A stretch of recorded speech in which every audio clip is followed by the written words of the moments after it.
وَلَقَدْ صَدَقَكُمُ اللَّهُ، اللہ نے اپنا وعدہ سچ کر دکھایا، اِذْ تَحِسُّونَهُمْ،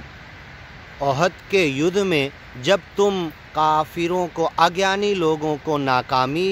سے دوچار کر رہے تھے، بِإِذْنِهِ، سچے مالک کے حکم سے، حتیٰ اذا فشلتم، یہاں تک کہ ایک وقت ایسا آیا کہ دشمن پلٹ کے، خالد بن ولید جب دشمن کے لشکر میں تھے، پلٹ کے ایک جگہ سے آ کر جہاں پر 50 تیر اندازوں کو محمد پیغمبر نے کھڑا کیا تھا، جو غلطی سے جلد بازی کیے مال غنیمت اٹھانے کے لیے، سمجھے دشمن بھاگ کے چلا گیا، وہاں سے چھوڑ کر آ گئے، خالد بن ولید وہی راستہ تک رہے تھے، ادھر سے پیچھے سے آ گئے اور آدھے دشمن پھر ادھر سے آ گئے،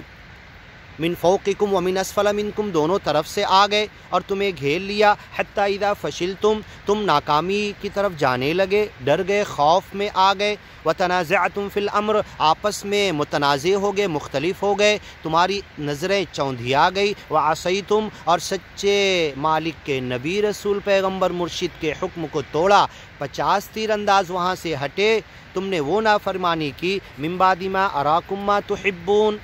اور جب تم فتح کا نقشہ دیکھ کر شکست میں بدل گیا، کیوں کہ وَيَتَّخِذَ مِنْكُمْ شُهَدَاءَ، تم میں سے کچھ لوگوں کو شہید بنانا چاہتا تھا، مِنْكُمْ مَنْ يُرِيدُ الدُّنْيَا، تم میں سے کچھ لوگ دنیا مال غنیمت اٹھانے کے لیے آئے اور تمہیں شکست کی طرف جانا پڑا، دنیاوی نقصان ہوا، گیان ایمان کا بہرحال کوئی نقصان نہیں ہوا، وَمِنْكُمْ مَنْ يُرِيدُ الْآخِرَةَ، کچھ صحابہ تو جنگ اور یدھ میں ڈٹے ہوئے تھے، آخرت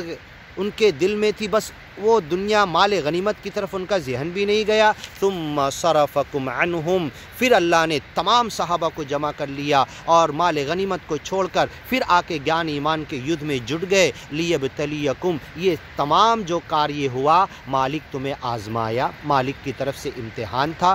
یہ ہونا ہی تھا، شیطان نے تمہیں اس میں ڈالا، وَلَقَدْ عَفَا عَنْكُمْ، اور اس سے اللہ نے تمہیں معاف بھی کر دیا، وَاللَّهُ ذُو فَضْلٍ عَلَى الْمُؤْمِنِينَ، اللہ بڑے فضل والا ہے مومن بندوں پر۔ دیکھو یہاں پر صحابہ کی غلطی اللہ نے بتایا، مِنْكُمْ مَنْ يُرِيدُ الدُّنْيَا، اے صحابہ تم میں سے کچھ دنیا کے پیچھے بھاگنے لگے تھے اور آگے تمہارے امتحان کے لیے کیا تھا، اللہ نے تمہیں امتحان میں ڈالا تھا، عَفَا عَنْكُمْ، معاف بھی کر دیا، تو صحابہ کی غلطی بتانا کوئی گناہ نہیں، اگر واقعی ہوئی ہے، کسی صحابی سے زنا سرزد ہوا تو اسے سزا دی گئی، شراب پیے تو کوڑے لگائے گئے، اگر وہ حدیث نقل کر رہے تو صحابی کی تنقیص نہیں کر رہے، ہم صحابی کا نقص اور عیب نہیں بیان کر رہے، حقیقت ہے وہ ہوا تو بیان کیا جا رہا، اور اللہ نے معاف بھی کر دیا، عفا عنکم، واللہ ذو فضل علی المؤمنین، اللہ بڑے فضل والا ہے مومن بندوں پر، اذ تسعدون ولا تلوون علی احد والرسول یدعوکم فی اخراکم، آگے کی ویڈیو میں سنتے ہیں انشاءاللہ۔